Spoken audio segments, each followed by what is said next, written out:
Hello students, very very special good afternoon. मैं आप सभी की रीजनिंग मेंटर रितिका तोमर। आज हम लोग करने वाले हैं फिगर्स। 1 मिनट में एक फिगर को सॉल्व करेंगे, उससे भी कम, कुछ सेकंड्स में सॉल्व हो जाएगा। बट आज मैं आप लोगों को 7 ऐसे फिगर्स बताने जा रही हूँ, फिगर काउंटिंग के ये सवाल, ये क्वेश्चंस जो आप लोगों के बार बार रिपीटेडली पूछे जाते हैं। ठीक है, तो इसका सॉल्यूशन आप लोगों को मिलेगा यहाँ पर, प्रॉपर सॉल्यूशन। वीडियो को लाइक शेयर जरूर कर दीजिएगा। ठीक है, सबसे पहले हम लोग यहाँ पर डिस्कस करने जा रहे हैं बच्चे इस क्वेश्चन को। ठीक है, तो इस तरीके का जब भी आप लोग के पास ट्राइंगल आएगा, आप लोग को उसे कैसे सॉल्व करना है वो समझिए। ठीक है, आप लोगों को बस इतना ध्यान रखना है कि ट्राइंगल आप लोगों से जब भी पूछा जाए, आप लोगों को पता होना चाहिए कि आपके ट्राइंगल के जब इस तरीके के कुछ पार्ट्स होते हैं, ट्राइंगल को कुछ बाइसेक्ट करती हैं लाइंस, तो उसके जितने भी पार्ट होते हैं, जैसे पहला भाग, दूसरा भाग, तीसरा और चौथा पार्ट, उसको हम लोग सब ऐड कर देते हैं। ठीक है, तो अगर हम लोगों ने इसको ऐड किया तो 10 आया। बस इसी बेस पर हमें ये क्वेश्चन का आंसर करना होता है। तो अगर हम लोग इस क्वेश्चन का आंसर निकालने जाएंगे तो 1 2 3 4 10 हमें यहाँ पे मिलेगा और 10 हमें नीचे वाले बेस से मिलेगा, 1 2 3 4। तो कुल मिलाकर हमारे पास यहाँ 10, और 10 और 10 दोनों को ऐड करके हमारे पास यहाँ जो आंसर आएगा वो आएगा 20। तो आप लोग इस क्वेश्चन का आंसर क्या दे सकते हो? 20।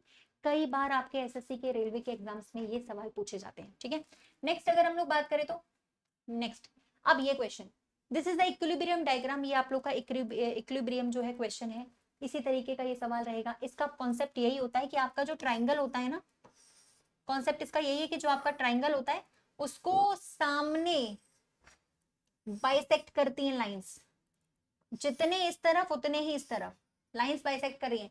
तो आपको सिर्फ ये काउंट करना है कि कितने पार्ट्स हो रहे हैं, एक साइड में गिनो या दूसरे साइड पे गिन लो। ठीक है, कितने पार्ट्स हो रहे हैं। तो आप लोगों ने अगर देखा, यहाँ पे पार्ट हो रहे हैं 1 2 3 पार्ट, यानी कि कितने टुकड़ों में कट रहा है ट्राइंगल, 1 2 3। चाहे आप लेफ्ट साइड से काउंट करो या फिर राइट साइड से, यहां से काउंट करो 1 2 3, या आप उस साइड से भी काउंट कर सकते हो। इक्विलिब्रियम डायग्राम में दोनों साइड सेम रहेंगी। तो आपको 3 साइड्स यहाँ पे मिल रही हैं, 3 पार्ट्स में ये काउंट हो रहा है, 3 पार्ट्स में डिवाइड हो रहा है। तो आपको यहाँ पे 3 का क्यूब कर लेना है। जब भी आपका ऐसा फिगर आए, जितने पार्ट में आपका जो है काउंट हो, जितने पार्ट में आपका डिवाइड हो, उतने पार्ट का आपको क्या कर लेना है? क्यूब कर लेना है। ठीक है, तो आप इसमें क्यूब कर सकते हो। ठीक, अब अगर हम लोग इसी तरीके का अगला क्वेश्चन करें, इसका आंसर 27 आया, 3 आया तो 3 का क्यूब कर दिया। अब मान लो इसी तरीके के सेम क्वेश्चन आपका ये वाला आ गया है, अगला क्वेश्चन। तो इसको कैसे सॉल्व करोगे? जितने पार्ट्स हैं, वही मैंने बताया ना, 2 3 4, जितने भी पार्ट्स हैं उसका आप लोगों को क्या करना है? क्यूब करना है।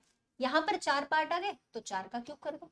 4 का क्यूब बराबर कितना होता है? 64। 64 आंसर हो जाएगा। मतलब ये जो क्वेश्चन, इसकी ट्रिक आपको जो मिली है वो विद इन 10 सेकेंड्स में आपका ये सवाल आएगा। हमेशा डायग्राम इक्विलिब्रियम फॉलो करेगा। इस तरफ भी गिनोगे तो भी सेम, उस तरफ भी गिनोगे तो भी सेम। ठीक है, एक क्वेश्चन और देखते हैं। यहाँ पे पूछी गई आप लोगों से मिनिमम पंक्तियों की यानी स्ट्रेट लाइंस की संख्या कितनी है। तो यहाँ पे आप लोग बड़े आराम से निकाल सकते हो। ठीक है, स्ट्रेट लाइंस की बात अगर हम करें तो जो पहले पॉइंट से आखिरी पॉइंट तक जाती है वही आपकी स्ट्रेट लाइन होती है। 4 आपकी ये वाली हो जाएगी। ध्यान से देखेंगे तो बीच में इस तरफ से 5 आएंगी आपकी लाइंस निकलकर, ये आपकी 5 लाइंस, और इस डायरेक्शन में भी 5 आएंगी। ठीक है, तो आपकी कुल मिलाकर यहाँ पर 4 पहले हो गई थी, 5 और 5 यानी कि 10, मतलब कुल मिलाकर 14 स्ट्रेट लाइंस यहाँ पर निकल के आएंगी। स्ट्रेट लाइंस आप हमेशा ऐसे ही काउंट करोगे, क्योंकि स्ट्रेट लाइंस जो होती है वो पहले पॉइंट से आखिरी पॉइंट तक जो जा रही है, पॉइंट टू पॉइंट, उसी को हम लोग स्ट्रेट लाइंस बोल सकते हैं, और किसी को भी नहीं। ठीक है, तो मिनिमम स्ट्रेट लाइंस अगर यहाँ पे बात करेंगे 14। अब आ जाता है ये फिगर, इसको कहते हैं क्यूब।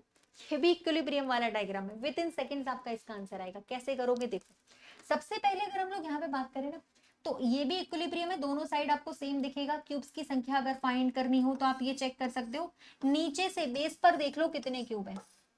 वैसे आप साइड पे देखोगे तो भी सेम आएंगे, बेस पर देख लो कितने क्यूब है, 5 है ना। यहाँ भी बेस पर देख लो कितने क्यूब है, 5।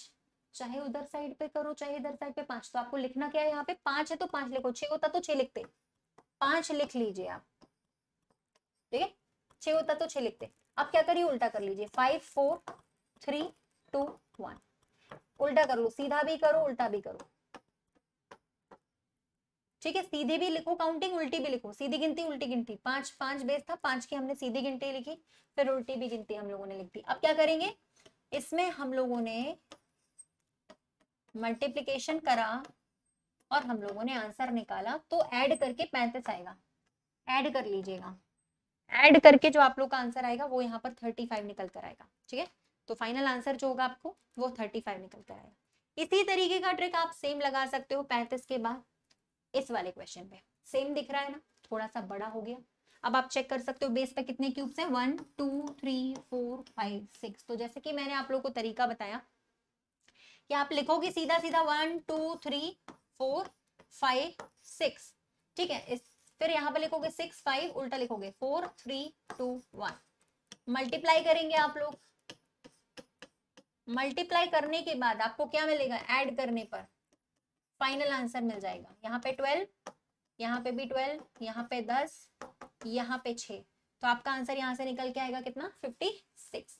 होप सो कि आपको समझ में आ गया होगा। ठीक है, एक क्वेश्चन हमें और देखना है यहाँ पे, है ना। तो यहाँ के फिगर में अभी मैंने आप लोगों को बताया था, जब आप इस तरीके का ट्राइंगल देखते हो तो आप वहां पे क्या करते हो, एड अप कर लेते हो, यानी 3 ट्राइंगल्स आपको यहाँ से मिलेंगे। लेकिन अंदर जब आप स्क्वायर्स को काउंट करोगे तो 1 2 3 4 5 6, यानी जितने भी नंबर ऑफ पार्ट्स है उसका मल्टीप्लाई 2 के साथ करना पड़ेगा। तो 6 है ना, 6 का इंटू 2 से कर दिया तो यहाँ से हमें 12 मिलेगा। यहाँ पे 3 मिला है तो 3 हमें यहाँ से भी, 3 हमें यहाँ से भी और 3 हमें यहाँ से, माने फिर से हमें 12 मिल गया, 24 आया। 24 के बाद अगर हम निकालेंगे तो यहाँ पे हिडन ट्राइंगल्स निकालेंगे, जैसे कि ये आपका बनेगा 1, ये बनेगा आपका 2, ये बनेगा आपका 3, ये बनेगा आपका 4।